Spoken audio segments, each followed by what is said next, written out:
Hey, what's going on? It's your boy Brandon Berg, man. Let's actually just jump in the frying pan with this. I'm just actually want to talking about.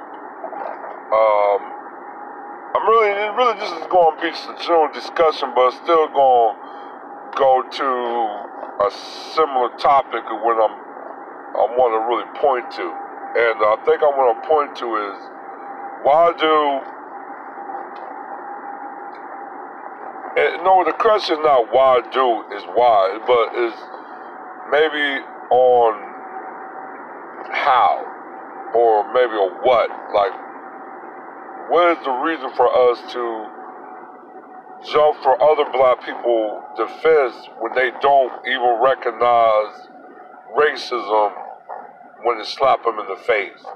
Or really what's going on with the parents of this generation that they're raising to raise to try to raise their kids to be cowards or to be almost submissive to white supremacy or organized racism. And that's probably is the what and the why.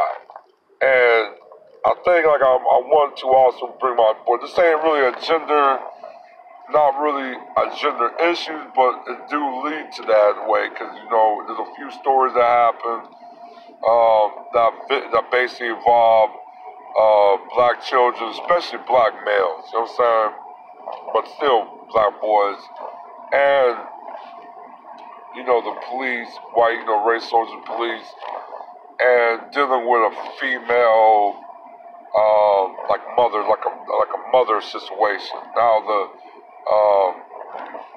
the situation in New York about the little boy that said he didn't forgive, and all suddenly they got on, they good, like they Morning America, whatever that TV show is, and his mom started to basically give a very cowardice response, and in a way looked at her son to give the same cowardly response. And that was, to me, she failed her child. You know what I'm saying? Her child felt stronger that he was accused, and this is also coming from the Me Too reshifting. I told you guys this about the other couple videos ago that the Me Too movement is going to start reshifting. It's not really going to just start going after powerful white men, but it's going to start going after just black males in general, in all ages, including all ages. And I said it, a couple other people said this as well. I think, shout out to a lot of other people that called it out as well. And the thing about, I have to tell a lot about parents, but I see a lot of black mothers. I know there's a lot of single mothers. And I know a lot of guys want to bash the woman and say, well, we already know that a lot of this generation been raised by basically single mothers. You know what I'm saying? We already know that. And even with the fathers, but this been going on for about almost 40 to 50 years of single mother raising children to a women matriarch system. So with no masculinity. So yeah, this is the reality. This is the reality that we're facing. I hate to say it, but this is reality. The thing about it is, it's not. The thing about, I really don't want to just bash the women, but you have to understand, white supremacy, they don't heal to weakness. Power don't heal to weakness. Power only heals to another power. If you don't have no masculine energy to combat another masculine energy, you more likely is going to fail, and that's just guaranteed. It's just what it is. Like I felt like the mother kind of felt her child, but she basically coerced him to go on this cave into it. That he should have no right to cave in because it wasn't his fault, and he was unjustly and racially targeted. by a white woman. You know what I'm saying? That really if you see the camera, that's the only thing that saved it was the camera. Because if it wasn't no cameras in there, and it was basically a he said, she said, and it would have been basically on character. Now, he'll be a child, they might take that into maybe consideration, but therefore, but the thing about it is, that white woman is going to be that white woman's words against her. If she felt he violated in sexual assault, that child could be recommended. The mother, black mother, she would have been punished for the situation at hand. So this is a bigger situation that I'm actually looking at, and also too, I am very slow. In the words of Jason Black and maybe Professor Black, I am very cautious about stories that involve black people and an account of a racial incident. Unless they say it's racial and they stay and they believe it was racial, they have a strong conviction that it was racism and they stand by it, I will support. I will support. But if not, I'm not going to support. I'm not going to do nothing. I'm just, like I said, black people, black American DOS, we definitely need to back away from a lot of situations, because you got a lot of people that don't recognize, that were never taught to recognize what is real racism, that what is real organized racism. Racism is not just call you the N-word or wear white snoots. Most racists can be one of your white friends or even your non-black friends, and they say certain slick things, and not just to say what they say, but the actions that they proceed to do. And sometimes if they benefiting you, if they're helping you, it's benefiting them. White people just don't, or any other group is not going to just help black people as a group to succeed. Unless it's going to benefit them as well. But definitely, I was very disappointed. I think I made a comment, and I said, "Look, you really want to know, and a lot of people know how to break a people.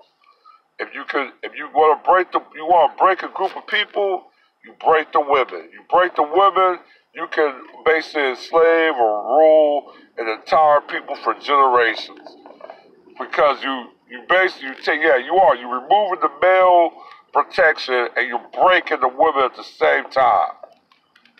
You know what I'm saying? And once that psyche has been warped or morphed or changed or destroyed, they will be in survival mode. And survival mode is almost like submissive mode, because that's survival mode.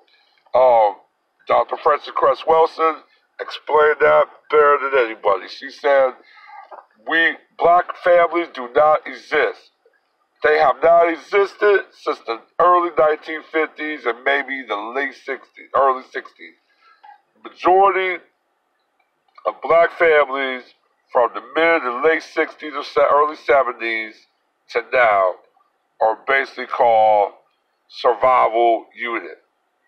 Especially, she called them survival unit because they don't have a man head. They don't have a man that's a head of the family in these families. None but women ran families.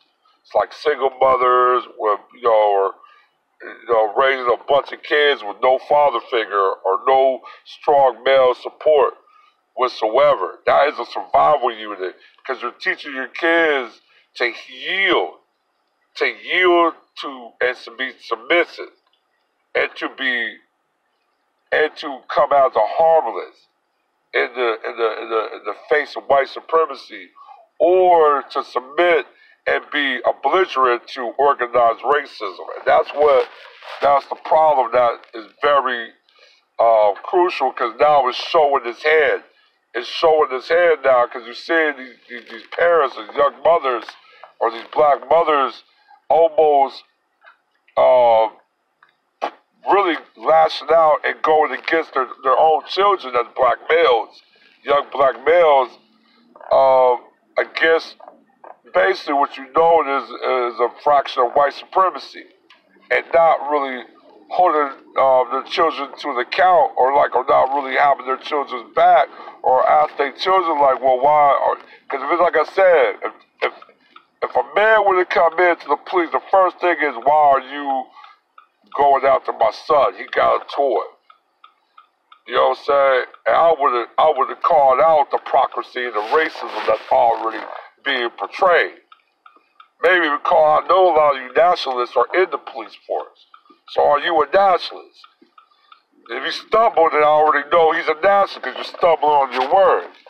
So I mean, it's a grave problem what's going on with the parents of the previous generation to the new millennials.